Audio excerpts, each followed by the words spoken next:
যুক্তরাষ্ট্রে বিশ্বকাপ খেলতে এসে বাংলাদেশ একের পর এক ম্যাচ হারছে। 4টা ম্যাচ খেলে 3টাতেই হেরেছে। এরপর আবার বাংলাদেশের দুজন supreme fast bowler Taskin Ahmed এবং শরীফ, তারা আসলে বিশ্বকাপের প্রথম ম্যাচে শ্রীলঙ্কার বিপক্ষে মাঠে নামতে পারবেন কিনা সেটা আসলে অনিশ্চিত।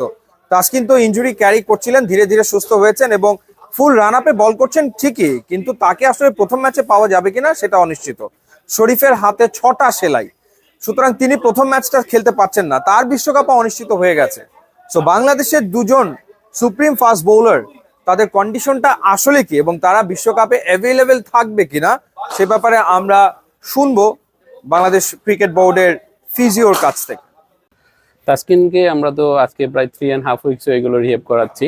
তাসকিন সোফার যতটুকু প্রোগ্রেস করছে আলহামদুলিল্লাহ যথেষ্ট ভালো প্রোগ্রেস করছে।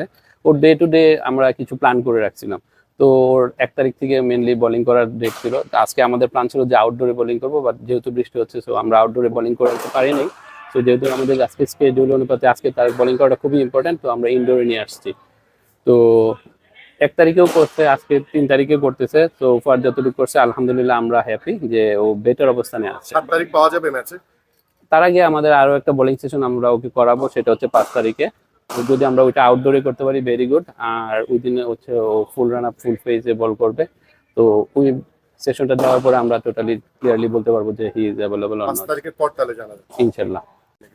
দেখেন ওয়ার্ল্ড কাপ কিন্তু মানে গ্রুপ পর্বতে 16 তারিখ পর্যন্ত একটা টাইম আছে, তো আর 16 তারিখের আগে অনেক আগে ও যথারীতি সুস্থ হয়ে যাবে আশা করতেছি। তো ইউজুয়ালি এই ধরনের সেলাই যখন পরে সাধারণত 7 থেকে 10 দিনের মধ্যেই সাধারণত হিলিংটা হয়ে যায়, তারপরে টোটাল ডিপেন্ডস অন প্লেয়ার।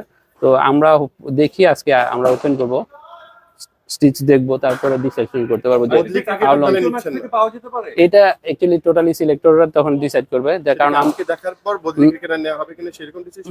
না না, আমরা জাস্ট হিলিং এর কি অবস্থা আছে ওইটা দেখবো। ডক্টররাও কিছু মেডিকেশন দিয়ে রাখছে, সাজেশন আছে, তো আমরা ওইগুলিও ফলো আপ করবো। তো আরো 3-4 দিন যাওয়ার পরে বোঝা যাবে যে ওর কন্ডিশন কিরকম ভাবে কিরকম হিলিং হচ্ছে, ওইটা দেখে দেন ডিসিশন করা উচিত। তার মানে 3-4 দিন যাওয়ার পর যদি বোঝা যায় কন্ডিশন কি, and then you guys will decide যে ও খেলবে কি খেলবে না, তাহলে তো প্রথম দুটো ম্যাচই তিনি মিস করছেন আমরা ধরে নিতে পারি। এটা এক্স্যাক্টলি এখনই বলা মুশকিল, তবে প্রথম ম্যাচটা পাওয়ার সম্ভাবনা খুবই কম। বাট এরপর থেকে we never, you guys never know, even we don't never know, because some people heal very quickly.